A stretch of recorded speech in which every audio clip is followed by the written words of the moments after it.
Okay, hello everyone. Good afternoon. Welcome back to Global Millennial Model UN School.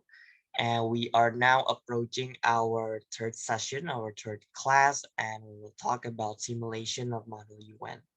And before we start, I would like to say thank you for those who have submitted their homework. I have checked the homework. I have also reviewed your works, and overall, I'm really impressed on how you implement our class materials to the documents that you have submitted to us. And thank you for that. And we will now focus on the simulation. Before we start again, there's this link from the committee where you can fill your absence using the form, right? You can click the link. There are two links. You can click those two links and fill out your absence as well as your feedback. Based on that, we will try to improve the way we conduct our classes, and hopefully it will develop your understanding about the materials on our classes. All right. So in regards to simulation, in the first class and in the second class, we talked about basics of Model UN, as well as the position paper of the Model United Nations Conference, right? We understand that in MUN, there's a flow, right? There's a sequence of actions, sequence of events that occurred in one conference. As we have understood, we started MUN by first entering the first session called the roll call, and then we will move on to general speakers list, and then we will move on to the moderated caucus, the unmoderated caucus, and then the voting session, and then we will close the conference after that. In each sequence of event in MUN, there's a simulation technical details that you need to know about so that you understand not only substantially, but also procedurally about the Model United Nations Conference. And in this third class, we will talk about procedures, right? The technical procedures of MUN. Hanya fokus prosedur ya teman-teman ya, only focusing on the procedures. And then on the fourth class, we will then continue to talk about the substantial aspect of MUN again, which is the draft resolution part, which also is the final part of MUN.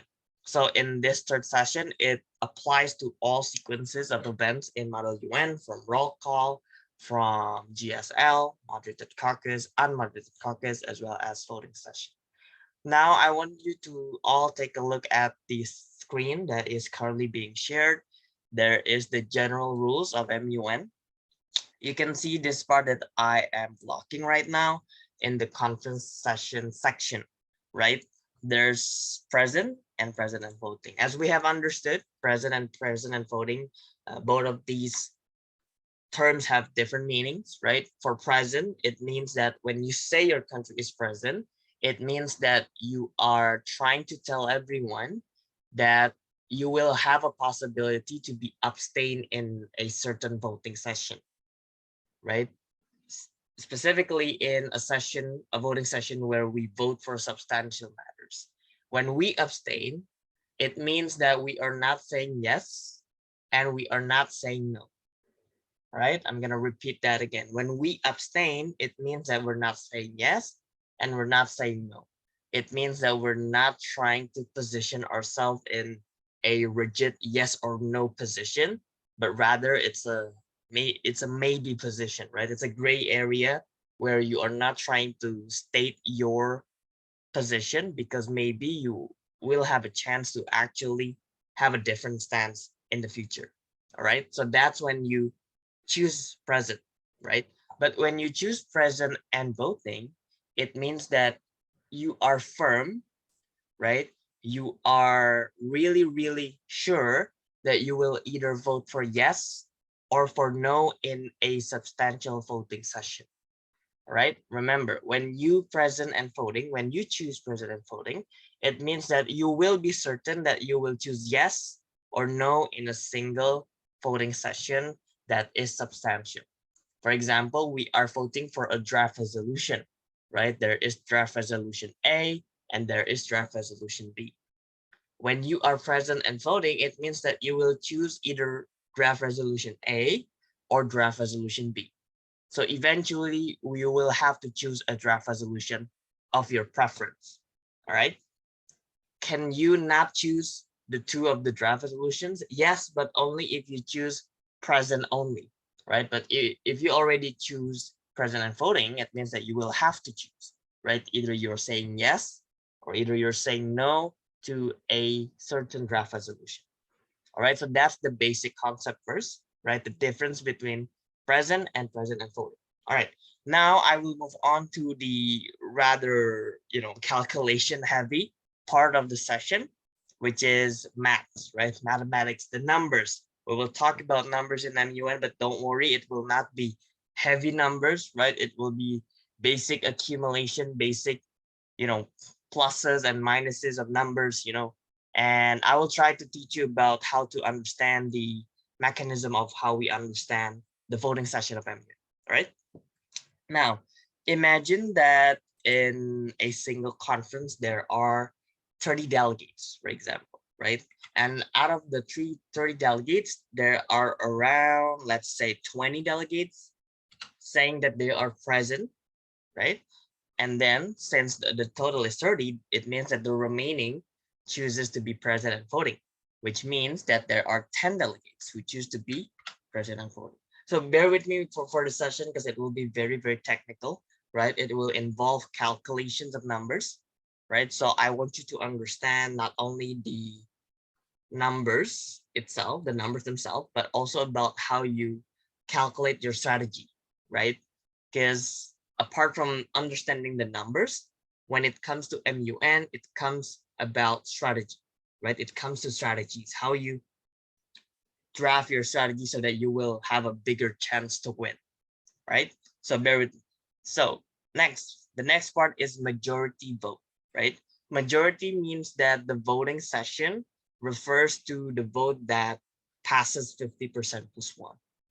If there is 30 delegates, it means the 50% plus one or the majority vote is the half of 30 plus one, which is 16, right?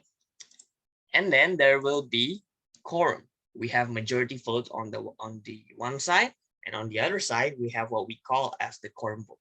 Quorum vote is bigger than majority, right? It's 2/3 of the total delegate, right? 2/3, 2/3. The 2/3 of 30 is 20, right? So it's 2 times 30, right? All right. I'm hoping this is the right formula. 2 plus 30 times 3. All right. I still have my, Excel skill, even though it's a very basic one. Okay, so we have majority and we have quorum vote. All right. So Kabdur, when do we refer to majority and when do we refer to quorum votes? All right, but I'll try to explain that, but I will finish the remaining 3 parts of the voting session.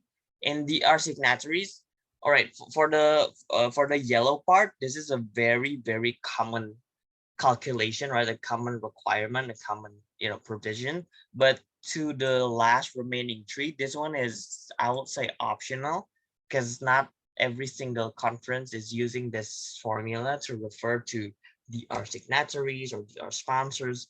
Basically, it is within the discretion of the chair to determine how many sponsors or how many signatories are allowed in one draft resolution, right? So for example, in one draft resolution, the chair says that there should be a maximum of 3 sponsors, right? And 10 signatories, for example.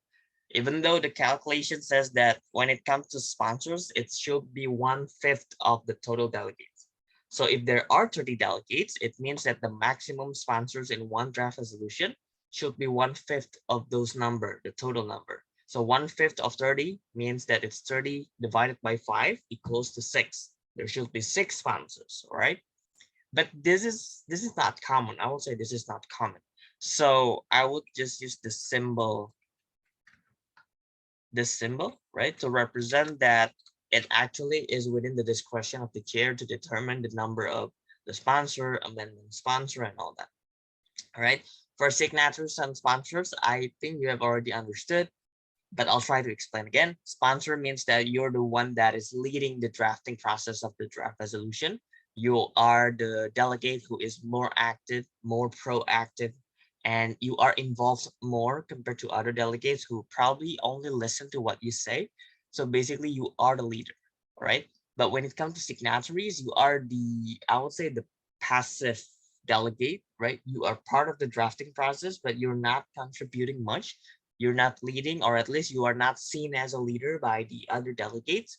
So you will be known as what we call as signatories, right? Sponsors means that you can present the draft resolution, you can determine the strategic outcome of the draft resolution, what we should put in draft resolution. Basically, you are becoming the leader of the draft resolution. But signatories, most signatories, they only follow instructions, right? They will give recommendations or they will give their perspective whenever they are asked, but when they're not being asked, signatories, they're just following the, the instruction from the sponsors, right?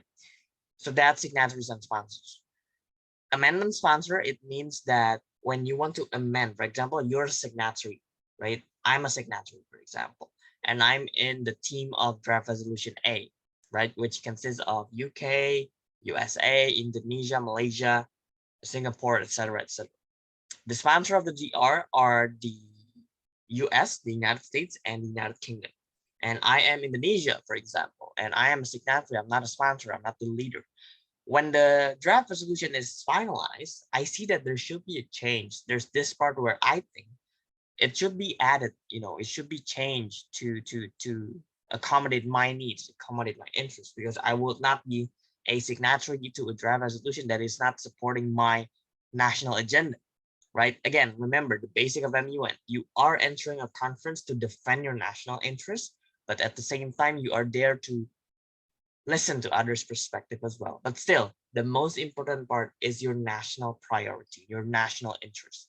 All right. So when your national interest is not being put into a draft resolution in which you're becoming a signatory, then what's the purpose of joining an MUN conference, right? Well, what's the purpose of you contributing to the debate if your national interest is not being accommodated? So there's this mechanism called amendment, right? You can amend a draft resolution, but there is a mechanism. You have to ask for permission of the sponsors, right? If there are 3 sponsors, for example, some chairs would allow, you should have at least 2 sponsors supporting your amendment, right? The way we calculate it, we're, normally in not all conferences, but usually we use the 1/10 calculation. So if there is 3 sponsors, right? Sorry, if there are 30 delegates, 1/10 of 30 will be 3 sponsors, right? So you will have to ask permission for 3 sponsors in your team, right? If the case is that the team has 6 sponsors, if your group has 6 sponsors and you want to amend the resolution, you will have to ask at least 3 sponsors for permission, or not for permission actually, but rather for approval, right? For acceptance that they are approving your amendment proposal, right? If you don't have 3 sponsors supporting you to amend the draft resolution, then your amendment proposal will not be accommodated by the chair and thus it will not be accepted. All right. If the case is that one group has 6 sponsors, but what if the group has only 3 sponsors? Then basically we're using the same calculation. Sometimes the chairs allows the minimum of 1 sponsor, minimum of 2 sponsor. Even some chairs allow all 3 sponsors need to support you to accept the amendment proposal. Again, you're gonna have to ask. Remember to use points of parliamentary inquiry, right? If you are attending an online Zoom conference of MUN, you can raise your hand and then ask whether there are a minimum number, whether there is a minimum number. If you're attending an offline MUN, all you have to do is to raise your placard like this, wait until your name is being called, and then when your name is called, you will then ask the question of the minimum number of sponsors for you to, be in your side to accept the amendment proposal. All right. Many information, I understand. I will open the question and answer session. Any question from anyone regarding the basic rules of the MUN conference from the simulation point of view? Any questions so far? Okay, I'll wait for, let's say, 1 minute. If there is no question, then I will move on to the next part. Any questions so far?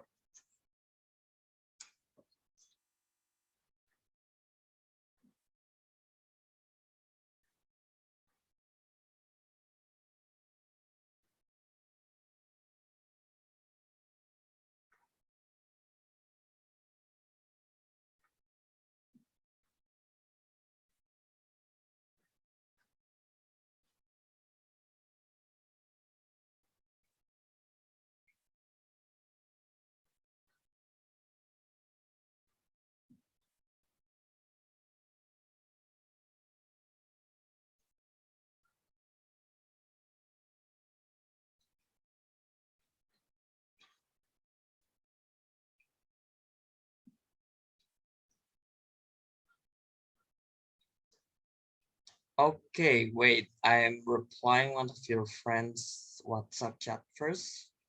All right. Okay, I see one.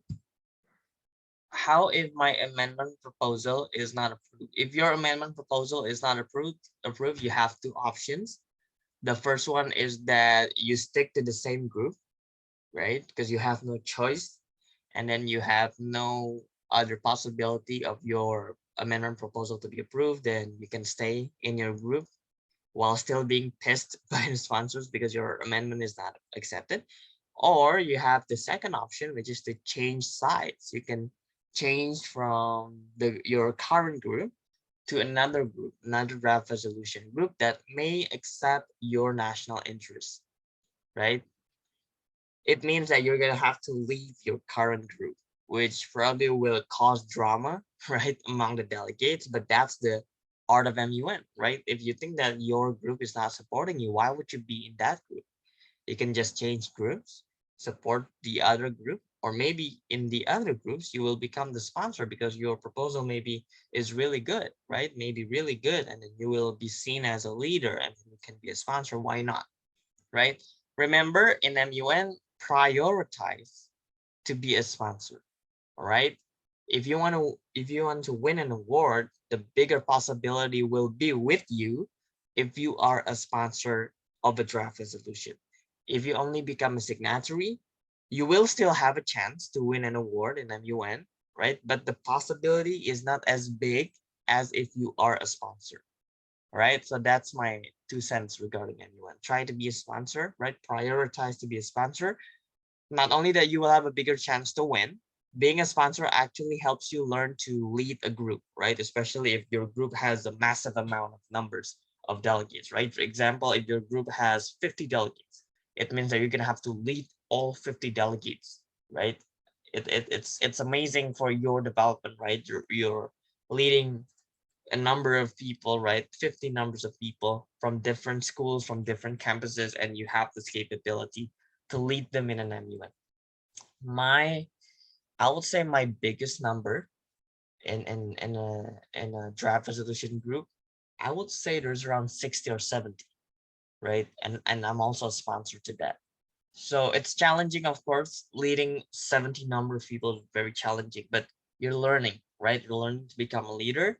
And then once you hit 70, you will understand, oh, this is how it feels to lead a great number of people, right? And then you will learn, you will try to prioritize others' perspective over yours, but at the same time, you're gonna have to still protect your national interest. So that's another learning development that you can choose, right? So answering your question, if the amendment proposal is not approved, you have two options.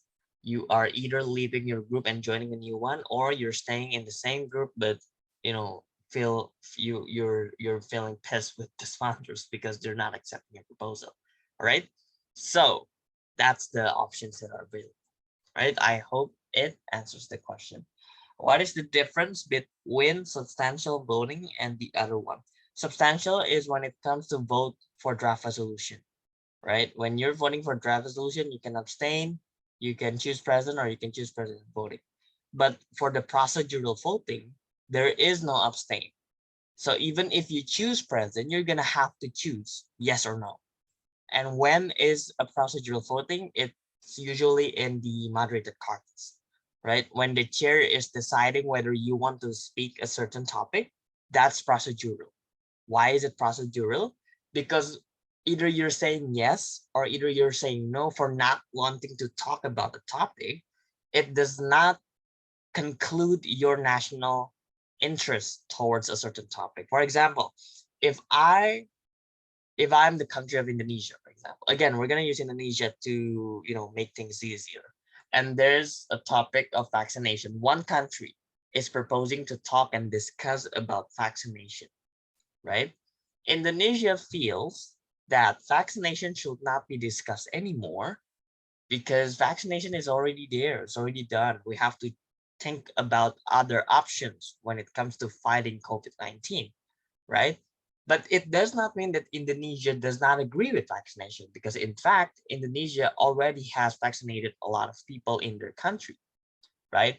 So when someone is proposing a vaccination topic, and then this is a procedural voting where you have to say whether you're saying yes or no, and then you choose no, it does not mean that you disagree with vaccination. No, you agree with vaccination, but you disagree for vaccination to be discussed right now because there are other topics that are more important to be discussed. So that's procedural voting, right? The reason why you have to say yes or no, because it doesn't matter. It doesn't really matter if you're saying yes or no, because it's a matter of procedure. Do you want to discuss about this or not? But in voting of resolution, it's a substantial one because when you're saying yes or when you're saying no or when you're saying abstain, it represents your national policy, your national interest.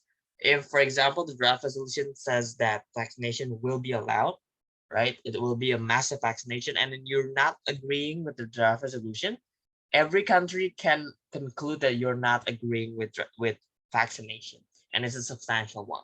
This is the part where you can be abstained, right? So that's the biggest difference between substantial voting and procedural.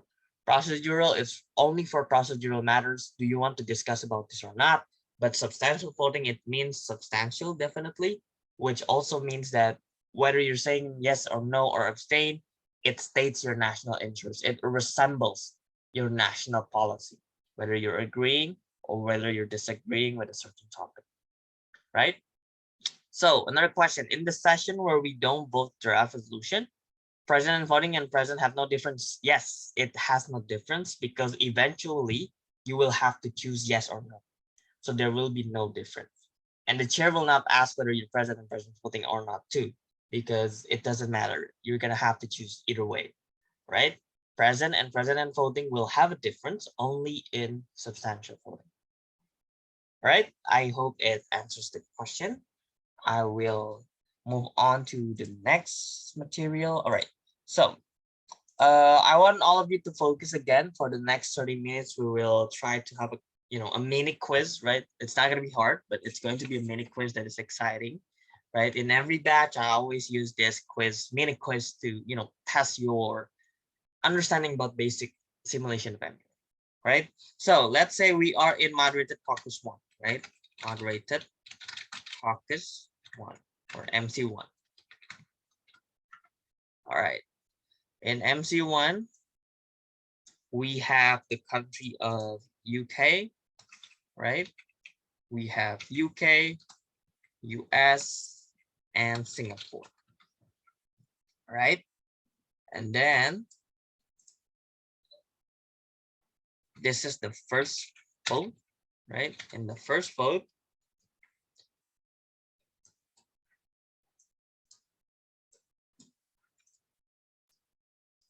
the chair is, okay, I want you to focus again. The chair is now accepting for any topic for moderated caucus, and we are now moving to first vote, right?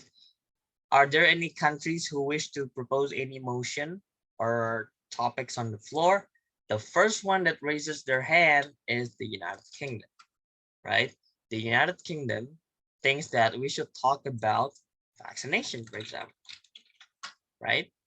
Vaccination. And then the next one, the next country that raises their hand is the United States. US is raising their hand after UK proposes vaccination, right? After UK proposes vaccination, the chair says, thank you, United Kingdom, for the proposal. Are there any motions on the floor? And then the United Nations is raising their hand, right? And they think that the proposal of the topic that we should discuss about is about, for example, booster vaccination. So UK is talking about the first and second dose vaccination, right? Second dose vaccination. And United States is talking about booster vaccine. And since in every vote there are only 3 countries who can propose a motion, so the last quota, the last slot is Singapore. Singapore is raising their hand, and they think that we should talk about quarantine. So instead of talking about vaccination, Singapore thinks that it is best for us to talk about quarantine instead. After all 3 delegates have proposed a topic. The chair thanks the three of them, and we will now vote on the proposals made by all of these three countries. And remember, because it is a moderated caucus, we are using majority vote formula, or 50% plus 1. All right, Kabdur, if there are three countries, how are we voting this? Are we voting this simultaneously, or are we moving one by one? The answer is we're moving one by one, right? We will vote for UK first. Why? Because UK is the one that first raises their hand, and then we will vote for the United States if the United Kingdom's proposal is not accepted. So it's a one by one case basis, right? We will vote for United Kingdom. If the United Kingdom does not pass the majority vote formula or the majority vote requirement, then we will vote for the United States. If the United States does not pass the 50% plus 1, Singapore will then be voted. All right, but for this particular quiz, I will try to make a situation where every delegate is being voted, right? And then you're gonna have to determine whose motion passes the formula or the requirement. Remember, majority vote formula is 50% plus 1, and the total delegate is 30 delegates. All right, so I will try to give this a color and some fences of the borders. Now, UK has 15 votes, 15 yes and 15 no. United States has 17 yes and 13 no, while Singapore has 29 yes and 1 no.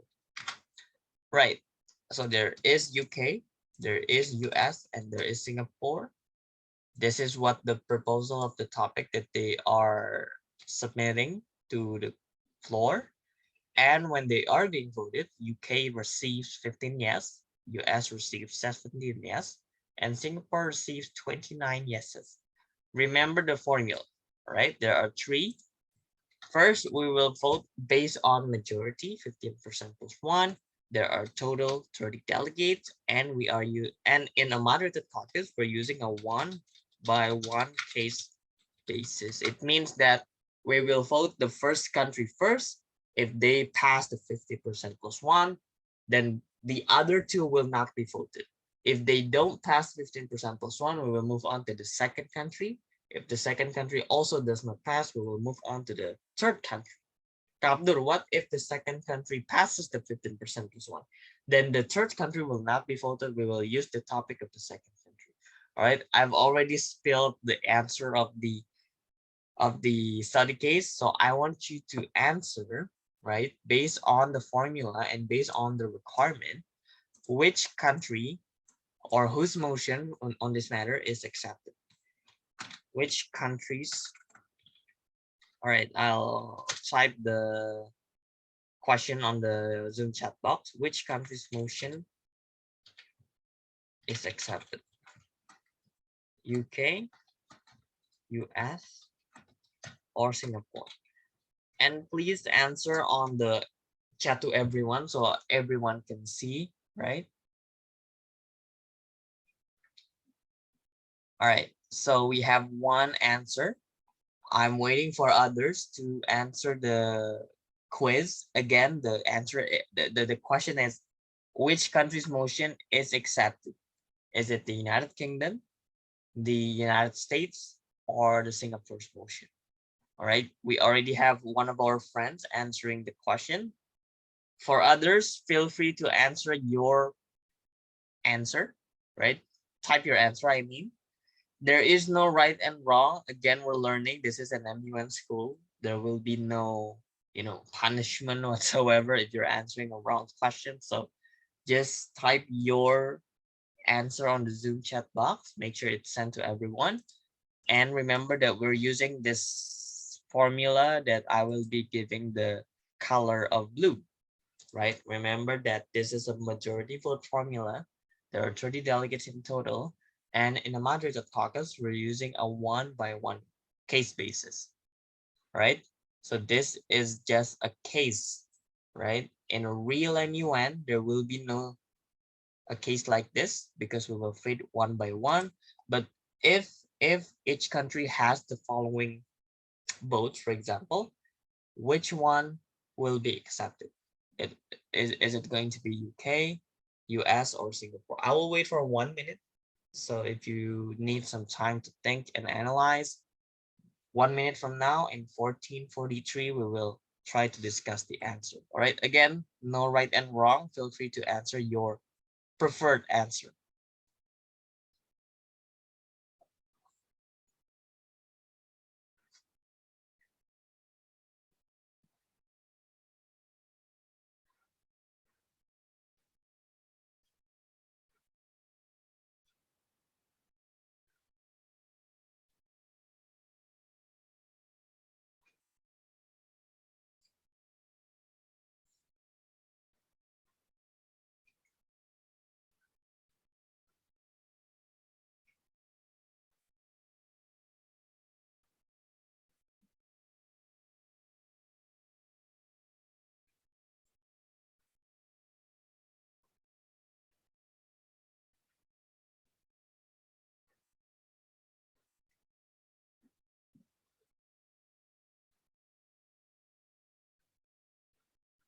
All right. I see there are already 5 answers coming to the Zoom chat box. And since it's already 1 minute, I will discuss the answer. Again, the hint is that it's using one by one cases. So we will try to determine and analyze one by one. The first one is United Kingdom. Abdul, why do we analyze UK first? Because UK is the one that proposes the topic first, right? So UK has 15 yes. The first rule is that you're gonna have to have a majority vote minimum requirement. 50% plus 1 of 30 is 16, right? The 16 of this, it refers to the 16 yes. So it's not the no part, right? 16 means you're going to have 16 votes minimum for your motion to pass. Since the United Kingdom only has 15 and not 16, it means that United Kingdom's motion will not be accepted. So they will be eliminated, right? Remember, one by one case basis. Since United Kingdom does not pass, we will now vote on the United States. The United States already has 17 yes, and 17 is bigger than 16. It means that it meets the requirement. And then the United States, since UK is eliminated, it means that the first position is now moved to United States, and there are no other countries after the United States. Since UK is eliminated, it means that US meets all the requirements, and then the United States motion is passed, right? So this is the right answer. But Kavdur, Singapore has 29 yeses. It's bigger than the United States. Why is Singapore not accepted? The reason being Singapore is not accepted is because US is already accepted. United States is the country with 17s, and the position of the United States is number 2, while Singapore is number 3. So in real MUN, in real life, Singapore will not be voted. This is just a trick question, right? Singapore will not have any vote since United States is already accepted. If the US is already accepted, then Singapore will not be voted. Kabdur, what if UK has 20 yeses, for example? Then it means United States and Singapore will not be voted simultaneously. They will not be counted as, an eligible motion. UK will directly pass the motion, and we will talk about the United Kingdom's motion. US and Singapore will not be voted if the United Kingdom passes the 50% plus 1. All right, so that is the mini quiz, right? It's I'd say I see that everyone is answering the United States. It means that you guys understand the mini quiz and also the analysis, which is good. because in the previous batches, some delegates, they are kind of, not comprehending all the requirements. So they think that Singapore should win because the Singapore delegation has the most votes, but they forget that we're using the one by one case basis. So this is a part where you have to analyze one by one instead of looking at it simultaneously on all three delegates. All right. Seems easy. Good, because some delegates are having hard time on this. I'm really proud that you guys are understanding this. All right. So that is the moderated caucus for the majority vote. Now we will move on to the mini quiz number 2. Yes, it's true. It's another quiz, the same one like this, but this time, this is a session where you're going to have to vote for a draft resolution, right? So this is voting for draft resolution 1. Remember, since this is a drafting resolution, right? So we're using a quorum vote, right? Total delegate is 30. And remember that minimum vote is using yes. Remember, minimum vote, when it means that there are 20 quorum vote, it means 20 yeses, all right? And it's the same thing again. We're using one by one case basis. And this time we will use the difference that is DR1, DR2, DR3. Kapdur, what is DR? DR means draft resolution, right? In the voting process, draft resolution has 17 yeses, 10 abstain, and 3 no, right? DR2 has 23 yes, 7 no, and DR3 has 28 yes, 1 abstain, and 1 no. Remember, again, we're using the quorum vote, 2/3 of the total delegate from total 30. Minimum vote refers to yes, right? I will change this to refers to. And then we're using the one by one case basis. Another mini quiz. The question is, which DR passes all the requirements? DR1, DR2, or DR3? Again, just like the previous one, answer the question that you think is the best answer and make sure that it is sent to everyone and not personally to me, right? So that everyone can see and I can see how many of you answers the correct answer. All right. I think since this is more difficult, I'll give you 2 minutes, 3 minutes maybe for you to think, and then we will try to discuss the answer, right?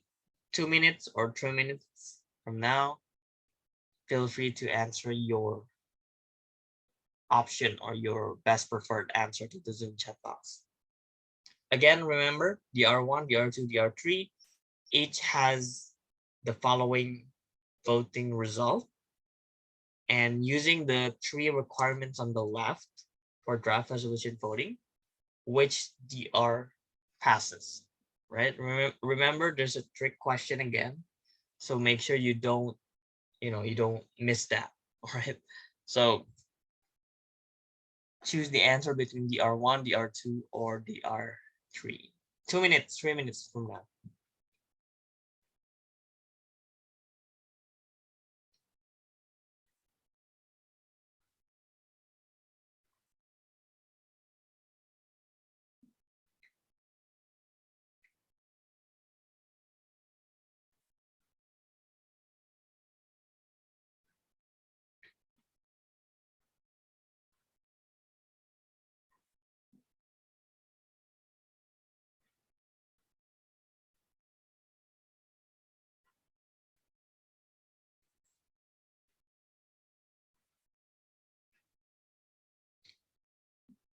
All right. Okay, we already have one. All right, another one too. There's 2 answers right now.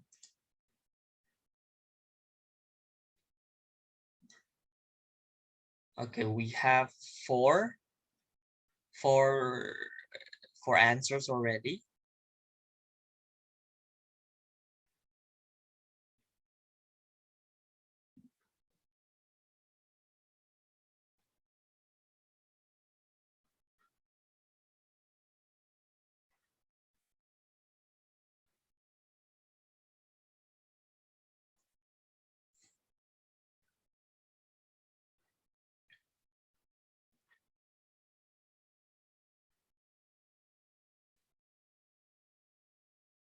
All right. Okay. So most of you answered the R2, and we will try to discuss it just like the previous one, right? Thank you everyone for answering. Okay, so the R1. Remember the requirements, quorum vote. Quorum vote from total 30 means there are at least minimum 20 yes. And then the second requirement is that the minimum 20 refers to the yes, right? So this is the yes and not the abstain or the vote.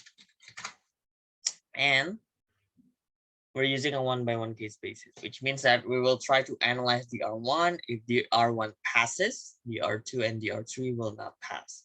If the R1 does not pass, we will analyze the R2.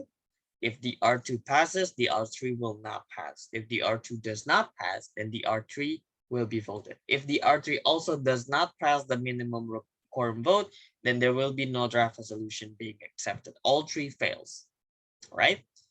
So the R1, 17 yes, it's already, it's already a clear answer. The minimum is 20 and you only have 17 yes, it means that the R1 will not pass. But Kabdur, they have 10 abstain. 17 plus 10 is 27. It should be more than 20. Yes. But the requirement for draft resolution voting process is that it only refers to yes. So no, it's not accepted. The R2, 23 yeses. Yes, it meets the first requirement. The minimum is 20 yes.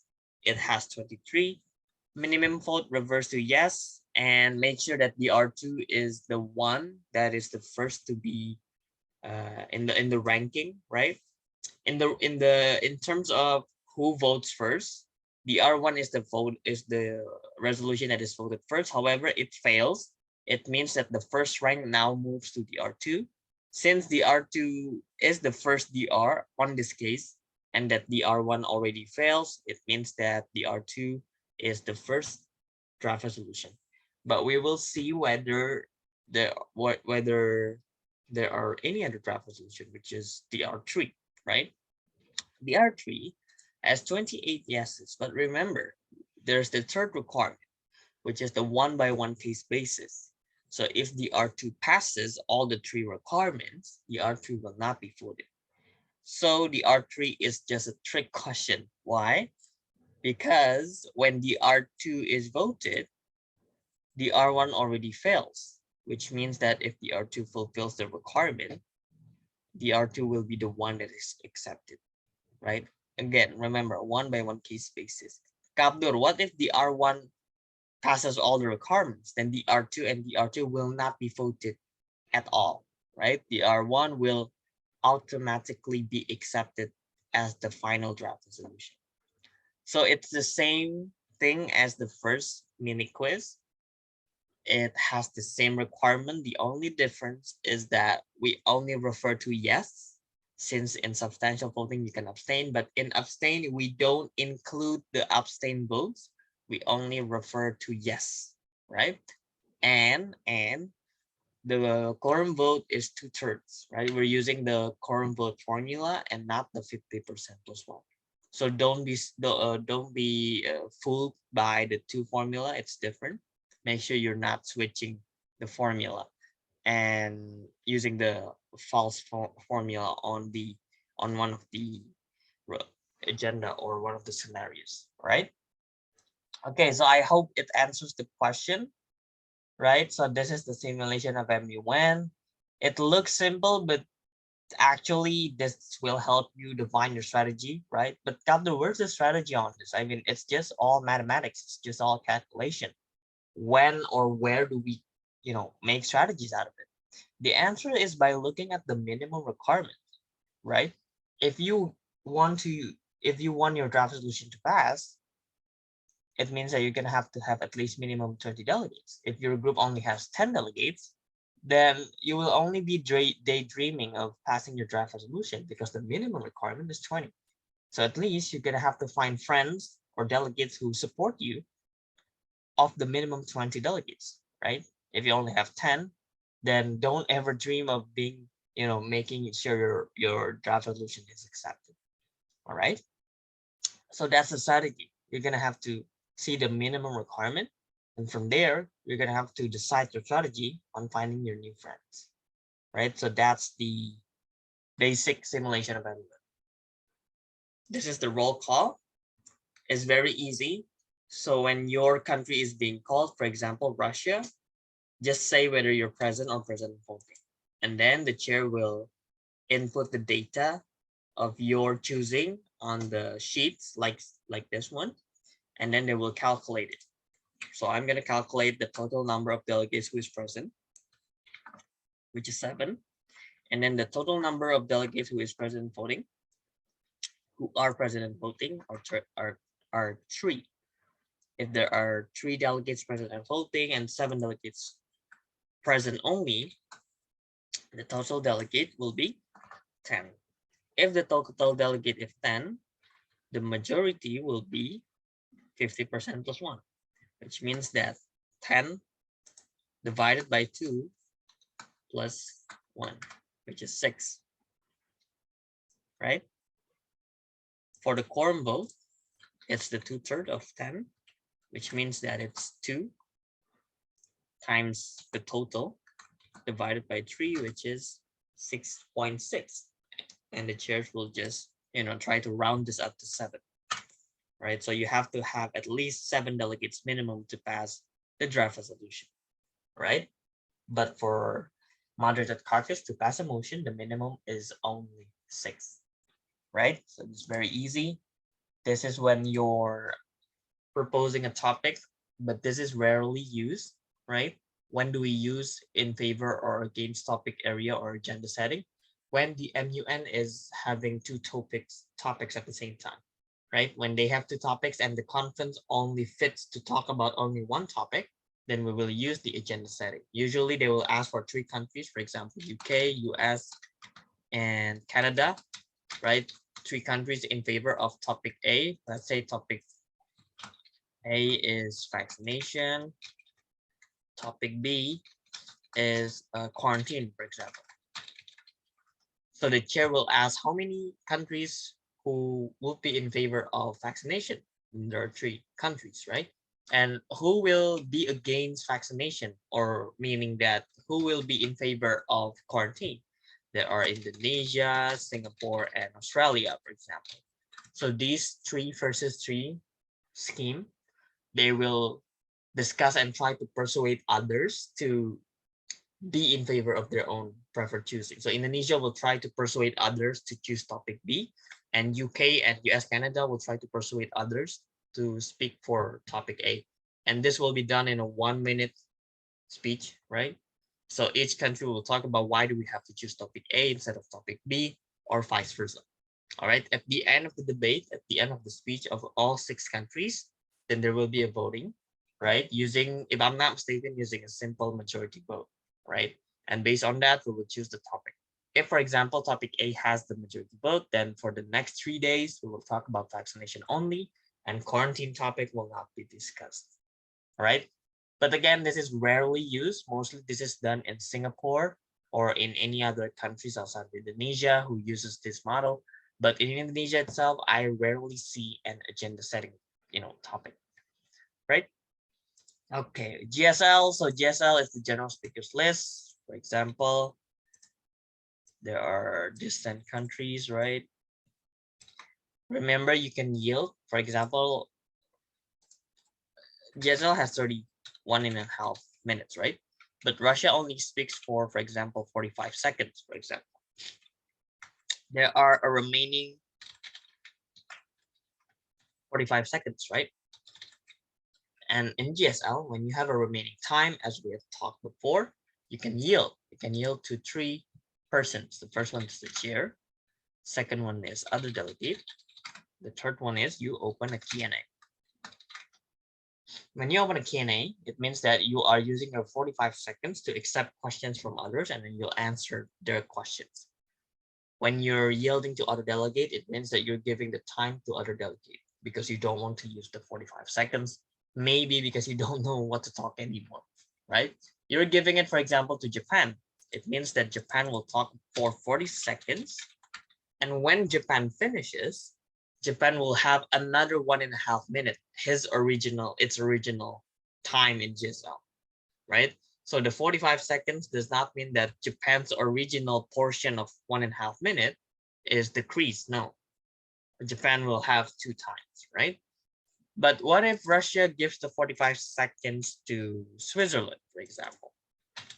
It means that once Russia finishes, Switzerland will talk about 45 seconds. But after Switzerland finishes talking, the next country to talk will be Japan, right? And then it will be India, it will be Finland.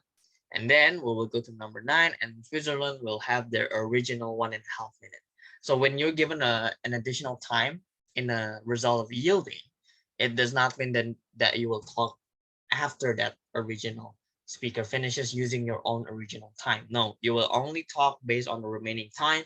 And once it elapses, the original list of countries of GSL will go back again to Japan, to India and Finland based on the list chronologically, right? That's it. This is the formal debate. And this is the same thing as this one, right? UK, US, Singapore, for example. UK, US, Singapore. For example, UK is proposing moderated caucus, US is proposing moderated caucus, Singapore is proposing unmoderated caucus, UK wants to talk about vaccination, first and second vaccination. US talks about booster vaccines. Singapore talks about quarantine, just like the previous one. UK thinks that we should talk for 20 minutes with 2 minutes speaking time each. That means that there will be 20 delegates talking, right? All right, wait. First. And then US thinks that we should talk about for 10 minutes, for 1 minute each, one delegate, 1 minute, total 10. It means that there are 10 delegates. And for Singapore, they think that we should talk for 20 minutes unmoderated caucus. It will be voted, right? Since UK is the first one, US the second, Singapore is the third, we're going to determine UK first, right? And using the previous rules, UK only have 15 yes, while the minimum is 16, and US is the one that is accepted. So based on this is the US proposal that will be accepted. UK will not be talked, will not be discussed, and Singapore will not be voted because US is already accepted. All right. Abdur, how do we know the 20 minutes, the 2 minutes? It's this one, the first page, the first step, right? And in moderated caucus, the maximum number is 20 minutes in total and 120 seconds or 2 minutes speaking time. So if you're proposing 20 minutes and 30, right, or maybe if you're proposing 20 minutes total and you're proposing 3 minutes or 4 minutes speaking time each, it is not acceptable because the maximum is 120 seconds or 2 minutes. Kabdur, okay, the maximum is 2 minutes. How about if I choose 1.5 minutes and the total is 15? Is this acceptable, Kabdur? The answer is yes. But if this is 10 minutes, right, and not 15, for example, what if this one, Kabdur, is it acceptable? Since 10 minutes, the maximum is 20, right?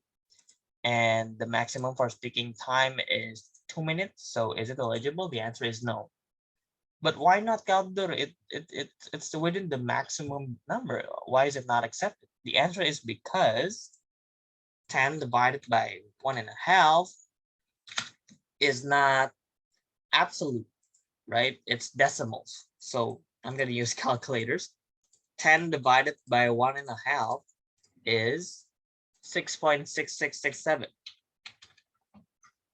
We cannot use this number because there are no 6.6 delegates. There are 7 delegates. There can be 8 delegates. There can be 10 delegates, but there cannot be 6.6 delegates because we cannot split the human in half, right? So if it is decimal numbers, it's not possible, even though the number of the total time and speaking time is within the maximum portion, right? So there are 2 requirements. The first one is make sure it does not pass the max requirement, right? The second one is that make sure the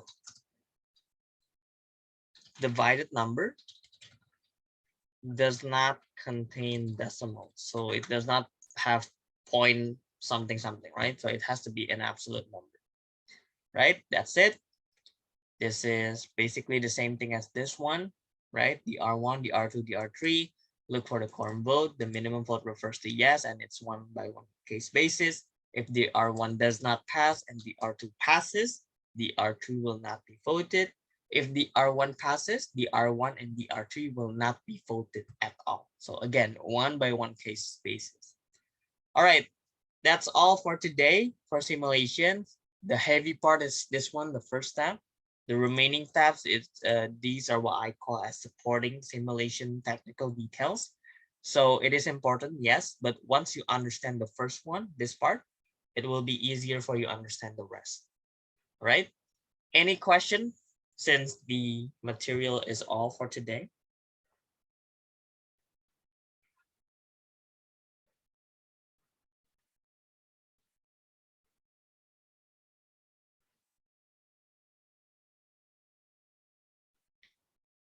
All right, I see one question. Any other questions so that I can answer simultaneously?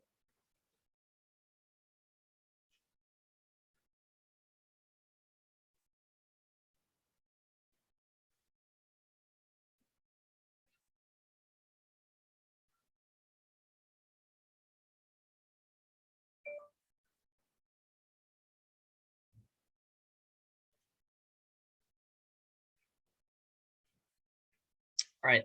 All right, there's one. Okay, there's two. So eventually I can vote yes on my opponent's block. Yeah, you can, but the chair will be very confused. Why are you saying yes to your opponent's block? So it will not be good for your performance review, right? Second question, can we propose a motion that is already talked before? The answer is no, unless you can craft or you can change the perspective. For example, the previous motion talks about vaccination. You want to talk vaccination again, but you want to change it a little bit. So you change it into vaccination schedule, for example. When do we want to vaccinate? Do we vaccinate 3 months since the first distribution or 6 months since the first distribution? So it's possible, right? So if you want to talk the same motion, it's not possible, but it will only be possible if you change a little bit of the perspective on how you want to debate the motion. All right, but again, it will be depend on the chair. If the chair thinks that it's still the same thing, so it will not be possible, right? So make sure it's different, make sure it's unique, make sure it has not been discussed previously. So DR debate is just formalities. Well, no, because in a DR debate, you can still persuade others to vote for you, right? For example, you're persuading others to vote for your own blocks DR, which is very possible and it happens a lot. So it's not a formality, right? It's part of the flow of MUN, but it's also a part where you can maximize it as a ground for you to persuade others to vote for you, and eventually you will have the minimum quorum vote requirement to pass the draft resolution, right? So yeah, that would be the answer. All right, any other before I close, since we have reached the final section? Again, the recorded Zoom will be shared after this. Feel free to watch it all over again. We have two versions, right? The full English version and the full Indonesian dub version. I will share the Zoom, the Google Drive link to the Zoom recorded ones. And then there you can also download the Rapporteur sheet, which is this sheet right here. So you can try to, understand more technically about the calculation of simulation. All right. Since there are no more other questions, I will close the session. Thank you everyone for coming. And there is no homework for today. All right, there's one other question. If I vote no on the motion, but eventually is approved, is it okay that I propose myself to speak? The answer is yes. Yes, this is a very good question. So if you vote no, but then the motion is accepted, can you speak for that motion? The answer is yes. So when you are saying no, it does not mean that you will not be allowed to talk at all. No, you will still have the chance to speak if the chair chooses you. So don't worry if you choose no. It does not mean that you will not be able to speak. You will still be able to speak. So voting no does not mean that you will not be allowed at all. All right. Okay, that's all. Thank you for today, everyone. The recorded session will be shared very, very soon after this session ends. And we will see you on the fourth class next week on Monday too, 31st of January in the same hour, which is 2 p.m. Jakarta time. Thank you, everyone. So I'll see you on the next class. Makasih ya semuanya. Thank you, Kak. Thank you, Kak. Ya, sama-sama.